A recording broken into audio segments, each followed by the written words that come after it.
Всем привет, доброе утро. Сейчас 6 часов утра, и я проснулся от того, что начало припекать солнышко, в палатке уже стало душно.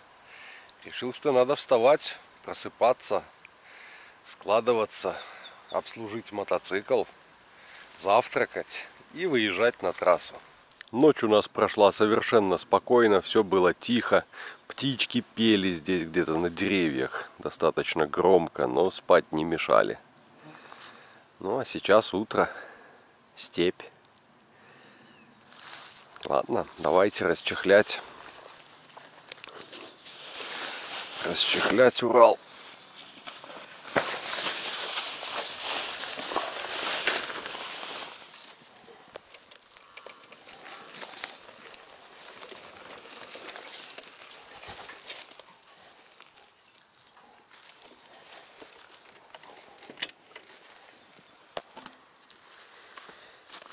Не очень удобно тут, конечно, подлезть к редуктору, но думаю, как-нибудь разберемся. Наверное, сейчас канистру сниму, и доступ откроется.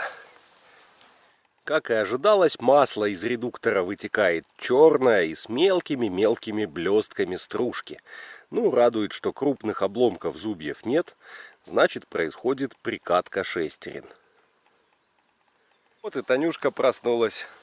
И мы начинаем готовить завтрак. Будет сейчас у нас чай, кофе. Ну а потом продолжим с редуктором.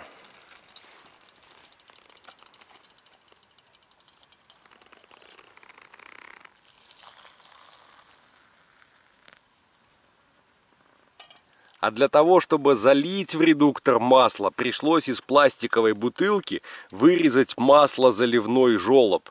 Вороночки такой тоненькой у нас нет, горлышко пластиковой бутылки в редуктор не влазит. А сейчас по этому желобку постараюсь аккуратно 125 мл масла туда влить. Как же нам 125 мл отмерить? Да все просто, заливается масло в редуктор по резьбу заливной пробки.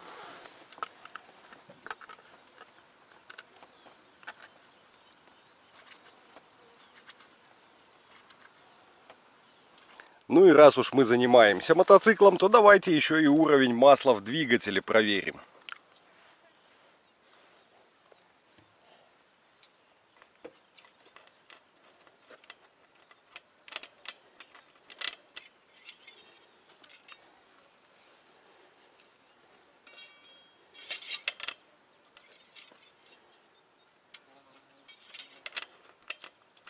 Отлично. Масло по верхней метке. Мотоцикл, конечно, сейчас стоит немножко под углом, но я думаю, погрешность будет не больше 5 мм. Что нам еще надо сделать? У нас есть 5-литровый баллон с водой, а в нашей канистре вода уже закончилась. Поэтому мы сейчас пополним запас в канистре. А эту пластиковую бутылку разрежем и в нее соберем весь мусор, который здесь после себя оставили.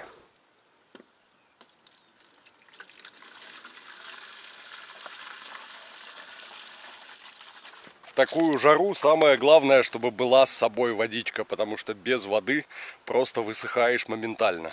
Ну вот, сборы наши завершены. Скажем спасибо этому уютному месту за спокойный ночлег. Мусор весь у нас едет с нами. И мы, ребят, только что вспомнили, что вчера мы забыли оставить по дороге стикер, поэтому за вчера оставим сегодня утром, а где-нибудь во второй половине дня уже за сегодня. Поэтому сейчас выезжаем на трассу, ищем какую-нибудь остановку или место отдыха, в общем, место, где можно найти мусорный контейнер. И где-нибудь там же, в этом районе, и стикер спрячем.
выехали на трассу и сразу нашли место отдыха.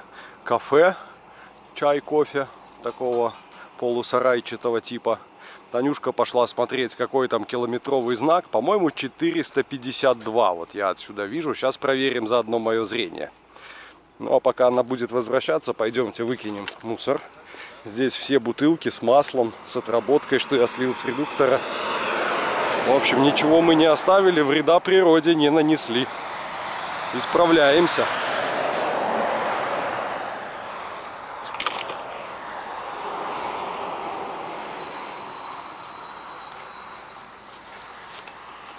Ну что? 452. Зрение у меня хорошее. Отлично. Ну а теперь надо найти, где бы нам оставить стикер, так, чтобы никто его не слямзил. В общем, ребят, картина такая. 452 километр. Знак движения только прямо. Весь этот карман с отдыхающими остается сзади. А я такой типа не при делах, подхожу и абсолютно незаметно ныкаю стикер в стойку отбойника. Стикер у нас водостойкий. Дождик с ним ничего не сделает. Ну, надеюсь, он там сохранится какое-то время. Хотя бы до выхода видео. И дальше идем, не подавая виду, что мы здесь что-то прятали. Любуемся степью, красотами природы. Мусор по обочинам. Фуры, дальнобои. Танюшка сидит, строчит уже сообщение. Здесь, оказывается, есть интернет. Вот ведь как обидно. Буквально километр отсюда в кустах интернета нет, а здесь есть. Мы только что засняли коротенькое видео. Оно сейчас загружается. И в описании к этому видео я сказал, что где-то здесь мы спрятали стикер. И потом как представил, что люди приедут и будут обшаривать здесь каждый угол. Мне стало просто вас жалко, поэтому я оставил еще один стикер. Именно в том месте, где мы видео снимали. Видите его? Вот он, где-то вот он. Надеюсь, его найдут раньше, ну а те, кто будет смотреть уже большое видео, будут знать, что там тоже есть нычка. Ну а мы поехали, ставим телефон на зарядку и погнали в путь.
Заехали на заправочку, надо пополнить запасы топлива. Заправки начали встречаться относительно редко, и не хотелось бы стать среди этих степей на жаре, на солнце без бензина.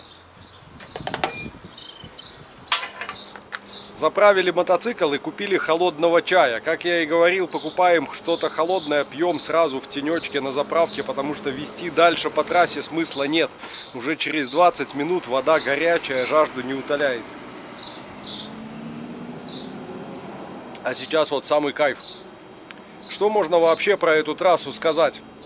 Такая достаточно скучная, вверх-вниз, а вокруг сплошной Казахстан. Степь, кусты. Кусты и степь. Наблюдал интересный такой инверсионный след в небе. Вот как самолет пролетел, да? Только начинался он от самого горизонта, и где-то до середины неба он шел черный, и потом только становился белый. Предполагаю, что это пуск баллистической ракеты. Может быть, мы тут пока едем, что-то пропустили. Россия начала воевать с Казахстаном, и в сторону Астаны пошли ракеты. Ну, надеюсь, нет. Надеюсь, это какие-то учения, и все в порядке. Танюшка показывает, что ты такое говоришь, с ума сошел. Ну, на самом деле, что-то полетело в сторону Казахстана. Что это, я не знаю. Но видел. Пытаемся сейчас разобраться с навигатором, и он предлагает нам, не доходя Волгограда, уйти налево, пересечь Волгу и двинуть по противоположному берегу до Астрахани, через Ахтюбинск, Знаменск, как-то так. Либо по этому берегу продолжить движение. Разница... здесь короче, здесь 501 километр, а там 508. Поедем там, где 501. Закончилась наша коротенькая передышка, и мы едем дальше в сторону Волгограда. Хорошо сейчас сидели в теньке, такой ветерок продувает. Ну и по трассе сегодня ветрено, ветер причем встречный. Уралу достаточно тяжело, но обдув хороший, и перегревов пока нет.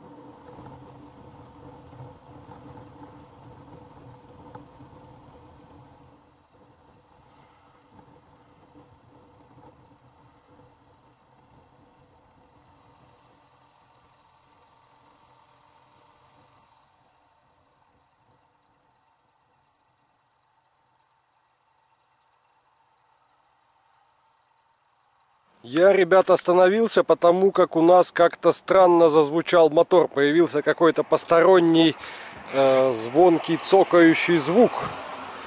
Давайте-ка проконтролируем. 165 градусов. И тут 150, 130. Нет, тоже 160. 160, 170. Я подозреваю, что мы просто перегрелись. Такая жара. Сейчас попробую завести и послушаем вместе.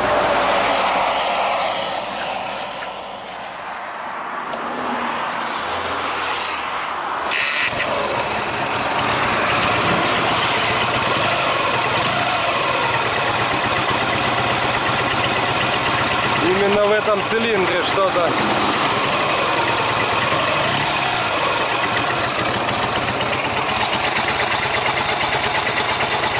Здесь вроде тише.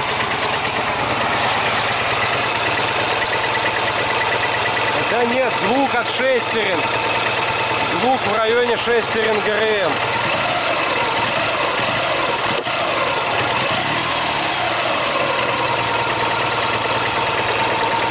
Да, это не цилиндр, это где-то в районе шестерен. Возможно, перегрелся картер, увеличился зазор или наоборот их поджало. Ладно, постоим. Постоим, подождем, пускай остынет. Танюшка почитала только что сообщение ВКонтакте, и там писали, что в Волгограде сегодня в тени 42-43 градуса. Неудивительно, что мы перегрелись. А я уже подозревал самое неприятное, что в одном из цилиндров у нас вылез палец из поршня и начал просто затирать по цилиндру. И это было бы прям плохо, это было бы. Слов не нахожу, как сказать.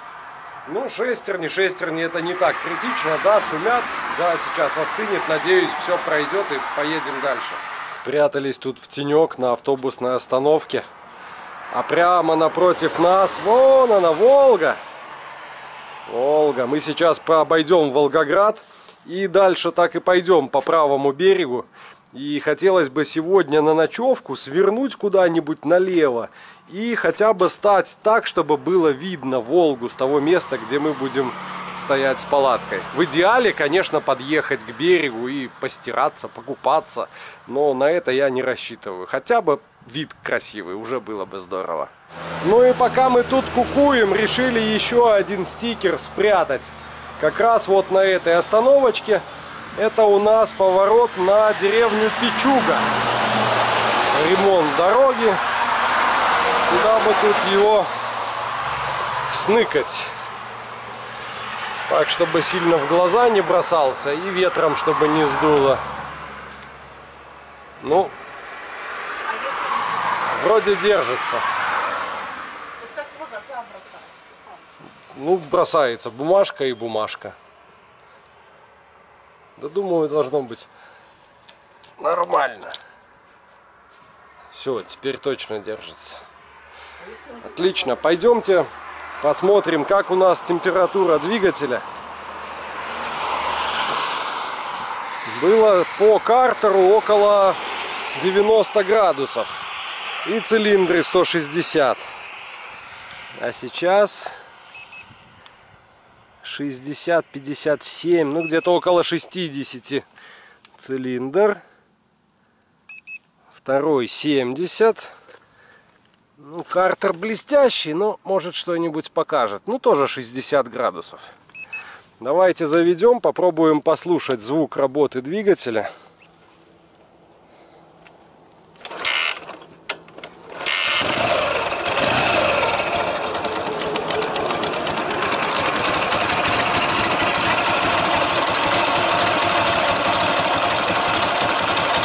Все равно какой-то есть звук посторонний в районе шестерен. Как бы не оказалось, что открутилась шестерня генератора. Ладно, будем прислушиваться.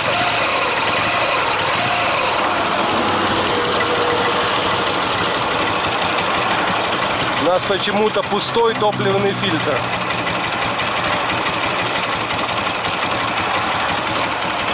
Ну что, будем потихонечку пробовать ехать. Нам еще надо Волгоград пройти через город. Если мы хотим по правому берегу ехать, значит придется идти через город.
Мы практически проехали Волгоград, уже в направлении выезда заехали на заправку. Не заправиться. Дело в том, что тут звонил нам подписчик и очень хотел подскочить туда, где мы будем. Ну и остыть еще как бы актуально. 71 градус Картер. Ну, по городу ехал, появился снова странный звук. А когда остыли, тогда тронулись, вроде все нормально, все хорошо работало. Ну, в общем, стоим, жара.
Ох, ребята, и тяжелый город Волгоград, очень длинный и такой изогнутый, учитывая, что сейчас жара, дорога прямо вот по центральным улицам, светофоры, ну пробок нет, но такое движение, перестраиваться надо, постоянно смотреть, какие-то маршрутчики тебя постоянно вырезают, куда-то двигают. В общем, тяжко, но мы доехали. Я думаю, мы уже недалеко от выезда. Мы еще далеко от выезда. И мы здесь встретились с Андреем. Андрей, наш подписчик, созвонились, договорились, где, нашлись, встретились. И мы будем продолжать нашу эстафету. Мы тебе, Андрей, привезли из Саратова. Сейчас откопаю. О! Вот такую акулу. На лазерной резке сделанная, открывашка. Меняемся. Благодарю. А дальше у нас отправляется ключик под треугольник. Я сразу увидел, я решил, что это железнодорожный ключ, знаете, от туалетов, от тамбуров. Но по факту это ключ лифтовой, которым закрываются все панели, где оборудование, шахта, можно в шахту из лифта вылезти, так что следующий, кому достанется, станет обладателем такой заманчивой штуки. Все, упаковали. Ну и давайте постоим, остынем, потому что Урал, бедняга, свечи вон какие бело-синего цвета, очень горячий, и сложно остывать двигателю. На такой жаре он остывает очень медленно. Прошло 5 минут. Думаете, новый, да? Ну, он как завод. Не новый, Ну как он. завод, я имею в виду. А чё ты? Сейчас таких уже, Сереж, ну ты чё? Естественно, уже не выпускает. Он стоял где-то на заводе Я там. тебе говорю, лет 10 назад он, точнее, когда мне Какие было 10 10 лет лет, назад? говорю, он пропал. Какие 10 лет уже. Стоим все на той же заправочке, отдыхаем. И показывал ребятам, как у нас задние подушки свернуло на бок. И обратили внимание, что их же тут проворачивает на передних подушках. Смотрите, уже пошла трещина. Пошла трещина. Причем даже не по шву, по-моему, а по целому металлу, где я накладки делал. Неприятно. Ну, ничего, тут еще цельный лист идет под днищем. его не так-то легко порвать. А это именно боковую накладочку треснуло. Надо все-таки найти что-то вроде вот такого. О, а давай попробуем.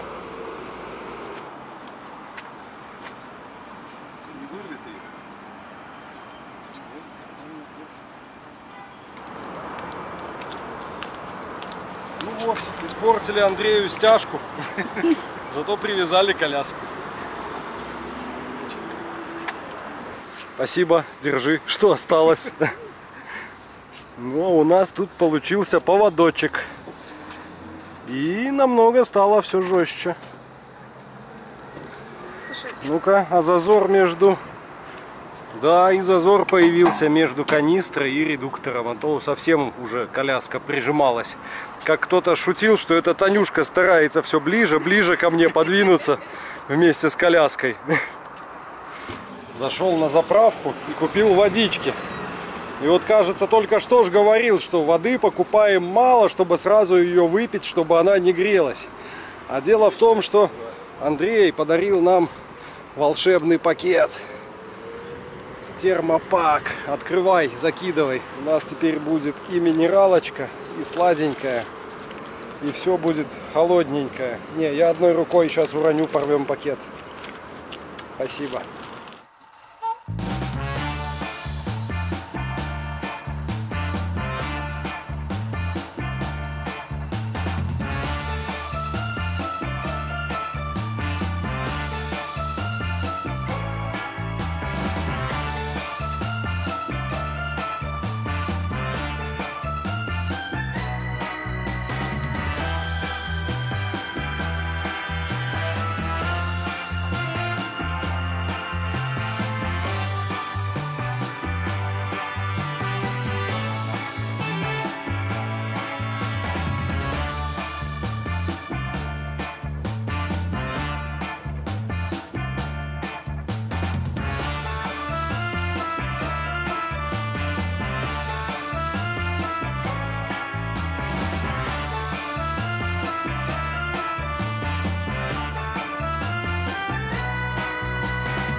Мы все еще в Волгограде.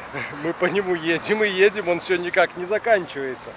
И сейчас Новител сказал нам: друзья, айда за мной, я знаю короткую дорогу. И повез нас какими-то дворами, какими-то тут придворовыми дорожками. Мы влетаем в яму и слышим звуки удара металла по металлу, такие бум-бум-бум-ду. Страшно, ну вот на самом деле страшно. И остановились, сразу подали в сторону, остановились, смотрим, наша система в принципе держится, коляска вроде не сползла, редуктор не обломала. Это было не похоже на звук ломающихся зубьев редуктора, было похоже на кардан, но кардан на месте. Я только что вот подъехал, останавливался, чувствовал, что тянет мотоцикл, работает коробка.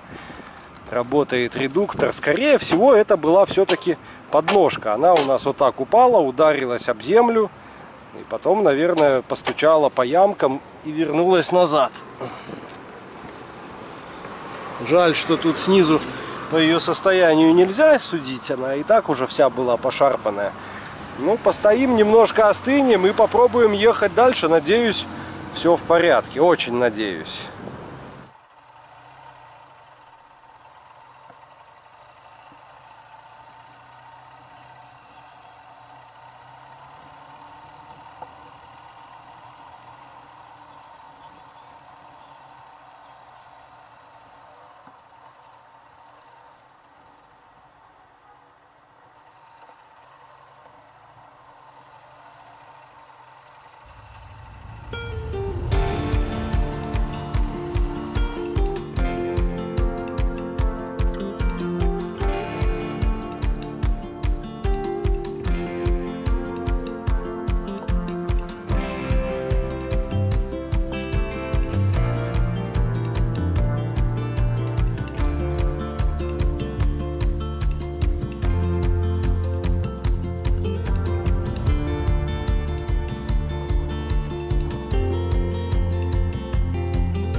Волгоград все-таки закончился.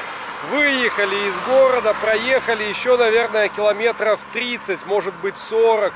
И остановились в селе Ушаковка. Хотим сейчас пообедать, постоять, немножко отдохнуть.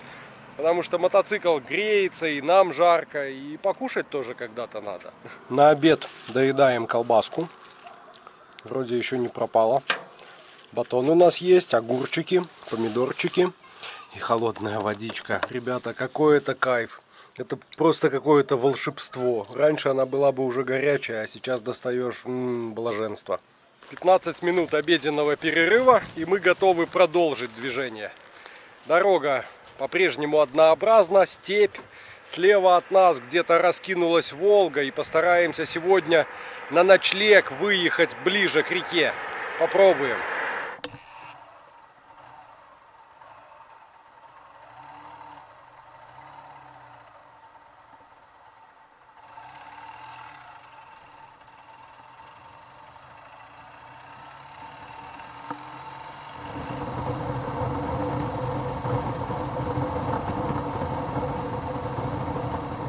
Ну вот, друзья, мы и проверили. Урал вполне способен ехать с десяткой, держать хорошую скорость, нормально проходить подъемы. И все было бы отлично, если бы десятка китайская была рассчитана на езду с колясочным Уралом. Не выдерживает нагрузки шестерни. Видимо, где-то в Волгограде, вот на этих ямах, произошел удар в колесо. Один зуб обломался. И сейчас мы едем, я уже периодически слышу бах, бах, бах. А чем дальше, тем чаще. И вот в последнее время эти звуки переросли уже просто в гул, в такой рррр. То есть где-то уже обломки зубьев попали в подшипники, или в игольчатые, или в большой 207, и их начало там перемалывать. Чем это чревато? Как бы можно было бы оставить все так и ехать дальше. Пускай там перемалывает половину зубьев, но половина-то останется. Ну, имею в виду не по количеству зубьев, а по ширине. Половина зуба, и она вполне способна передавать нагрузку. Ну, в принципе, можно, наверное, попробовать слить это масло вместе со старыми зубьями, залить свежее. Сделать так несколько раз. Ну, либо поставить восьмерку, все-таки десятку упаковать, уже положить в коляску, ехать дальше на восьмерке. Медленнее, но надежнее. Я просто опасаюсь, что если какой-нибудь крупный обломок попадет куда-то в подшипник или между зубьев, может заклинить редуктор, пустить колесо в юз. Но это еще не так страшно. Пойдет нагрузка очень серьезная на кардан, на коробку, на муфту, на коленвал, в конце концов. Так что палка о двух концах. Ладно, сейчас посижу, подумаю, покумекаем с Танюшкой и что-нибудь решим. Больших трудов нам стоило раскорячить мотоцикл на бордюре, но у нас получилось. Колесо в воздухе, коляска немножко так под наклоном. Стоим. Сейчас заталкивали, заметил какие-то вон пятна маслица. Это я подозреваю с гаечки, наверное. Хотя нет, гайка сухая. С хвостовика. Может быть, но тогда почему спереди? Непонятно, откуда это масло. Ладно, его немного, это ерунда. Снял я редуктор с мотоцикла. Мы с Танюшкой уже успели погоревать по тому поводу, что ехать теперь придется медленно на восьмерке. Ну и ради интереса, думаю, выкручу хвостовик. Все равно редуктор упаковывать, вести уже отдельно. И вот смотрю, зубья хвостовика. Все на месте, все в порядке. Небольшие какие-то на них точечки есть, но никаких критичных сколов я не наблюдаю. Зубья ведомой шестерни. Не знаю, видно вам или нет, но я их все пересмотрел со всех сторон. Зубья целые. Вот я проворачиваю, вместе с зубьями поднимается масло оттуда из редуктора. И видно, что в нем много стружки. Но от чего эта стружка? Как она сюда попала? Решительно непонятно. Зубья все на месте. Десятка цела. Редуктор вращается. Подшипники тоже целы. Что случилось? Я не понимаю. У меня мысль такая. Я сейчас редуктор буду промывать бензином. И из него все аккуратно выливать на тряпку. Если что-то внутри есть, то оно должно выпасть, и мы это увидим.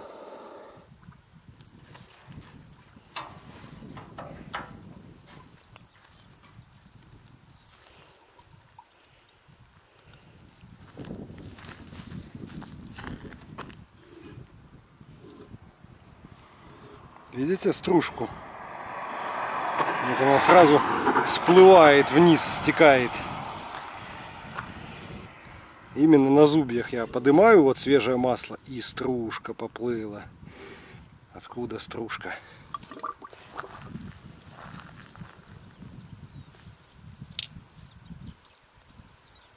Уж простите меня, господа экологи, но без вариантов.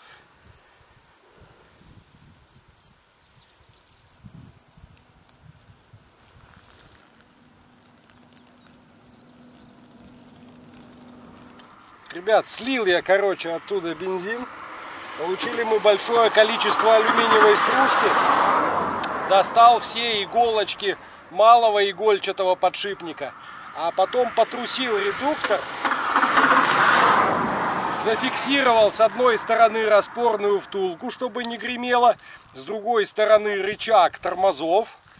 И я его трясу и слышу, что там что-то болтается. И я, кажется, догадываюсь, что это. О, вот это еще может. Не, это не оно. Скорее всего, это шляпки классных болтов с прочностью 10.9, которые просто обрезала. Вскрываем редуктор. В поле.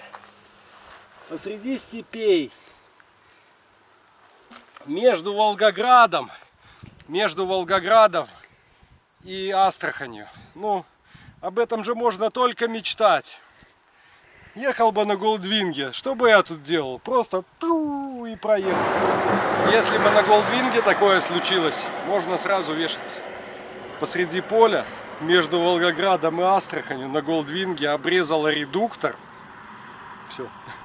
Можешь бросать ее под обочину и идти домой пешком. Ну или вызывай эвакуатор.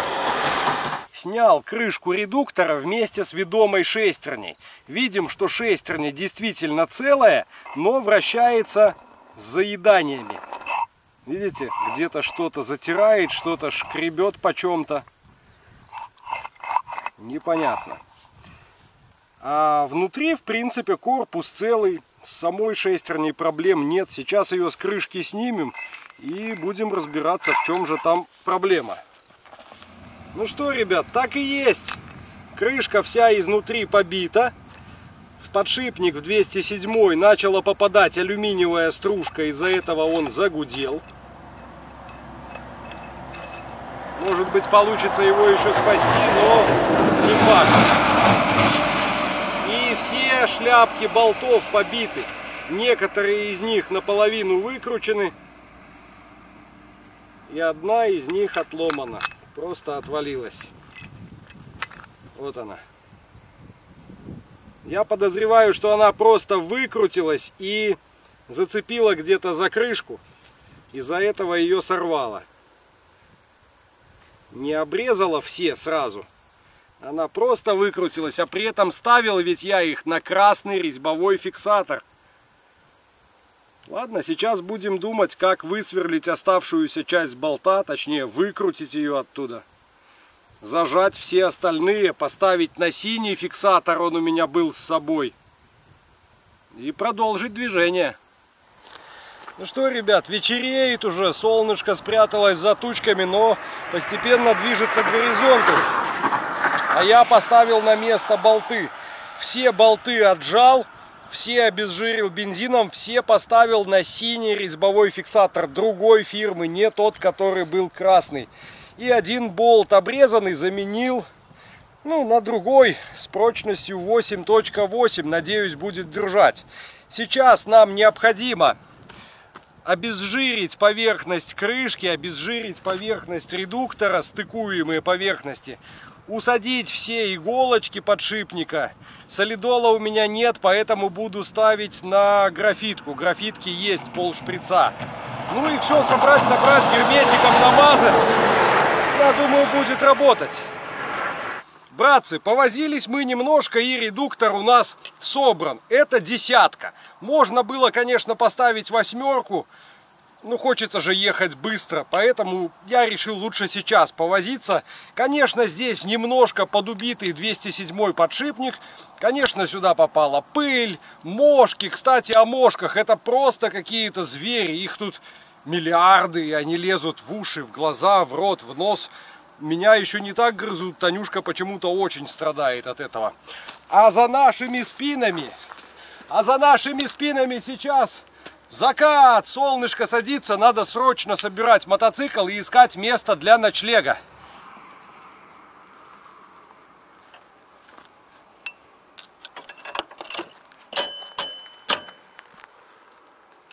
Скажем прямо, этот редуктор сейчас собран в духе мотора из хлама.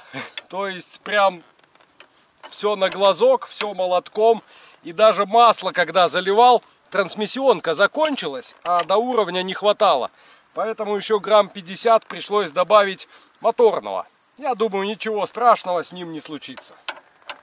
Ну что же, мы все успели поставить, еще не стемнело, и решили двинуть в направлении деревни, рядом с которой чинились. Где-то вот там находится деревня, называется Каменный Яр. Стоит прямо на берегу Волги. И может быть получится где-то в сторону от деревни выехать на берег и там уже стать с ночевкой.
И вот, ребят, прошло где-то 2 часа времени с тех пор, как мы поехали в направлении Волги.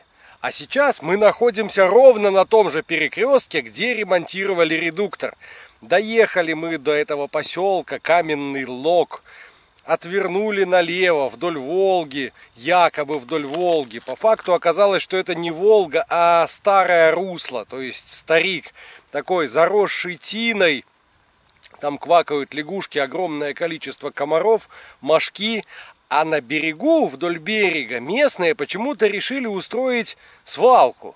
Ну вот просто помойку. Все на свете. Железо, пакеты, всякий, короче, хлам.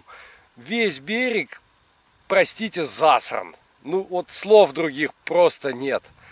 Мы посмотрели на все это, развернулись. И вот сейчас только выбрались назад. Где будем ночевать, не знаю. Темнота кромешная. Искать сейчас какие-то кусты, ну, сложно. Можно, конечно, ехать до рассвета. Сейчас светает уже в 4. Если сейчас где-то 11, ну, 5 часов, приблизимся к Астрахани. В общем, не знаю. Будем думать. Пока попробуем двинуть в сторону Астрахани. Может, какие-нибудь кусты найдем. Или какую-нибудь заправку уютную, где можно будет пристроиться. Одно могу сказать точно. Редуктор, который мы перебрали, едет. Шумов лишних не издает, не хрустит, держится и нас везет. В двигателе, правда, какие-то шумы. Вот те, на которые я жаловался днем, непонятные. Не то хруст, нет, не хруст, не то стук, не то скрежет. И именно на средних оборотах. На холостых нет. Без нагрузки накатом мотоцикл идет, тоже нет. А под нагрузочкой вот или шестерни ГРМ, или шестерня генератора, или шестерня привода маслонасоса. Точнее сказать не могу. Ну, будем ехать и смотреть. А пока погнали.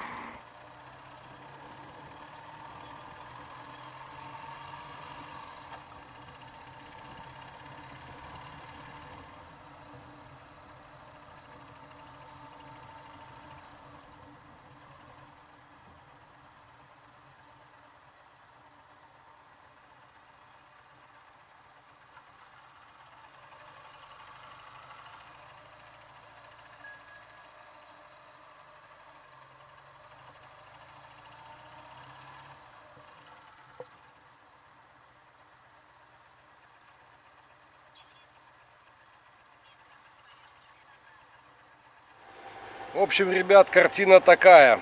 Заехали мы на заправочку. Где ночевать решительно не знаем. Вот полкилометра назад съезжали в место отдыха. Там такая перекопанная вся глиняная площадка. Видно, был дождь, было мокро, и фуры ее размолотили. Никаких ни лавочек, ни навесиков, ни беседок, ничего, даже мусорки нет. Просто вот площадка из глины, вся такая горбатая. Ну, естественно, где там ночевать? Вариант неподходящий.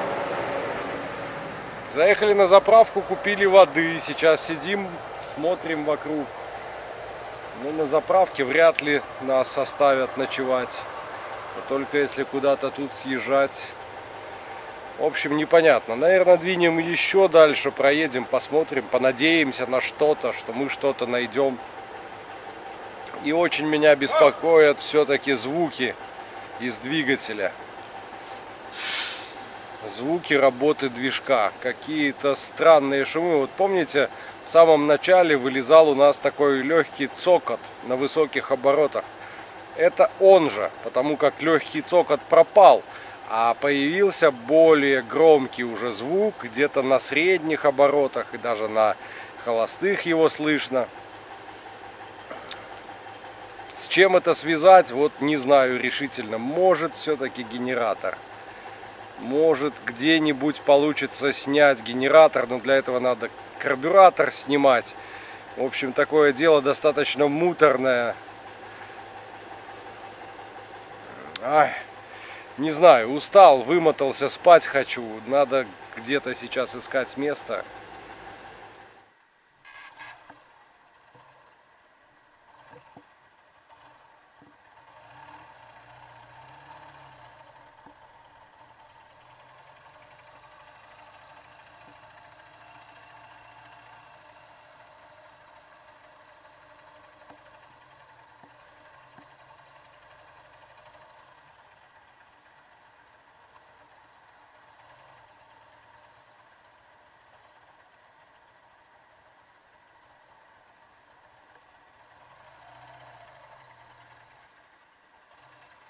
В итоге мы постояли на этой лукойловской заправке и решили особо не мудрить. Прямо здесь же рядышком, не на территории, а вот за заборчиком поставили и палатку, и мотоцикл. Хорошо, что чехол есть, вообще непонятно, что это такое. Что-то стоит накрытое, ну и ладно. На этом, ребят, будем на сегодня заканчивать. День выдался тяжелый, вымотал, высосал все силы. Будем укладываться спать, а завтра уже решать проблемы по мере их возникновения. Всем спасибо, что смотрели. Всем счастливо и всем пока.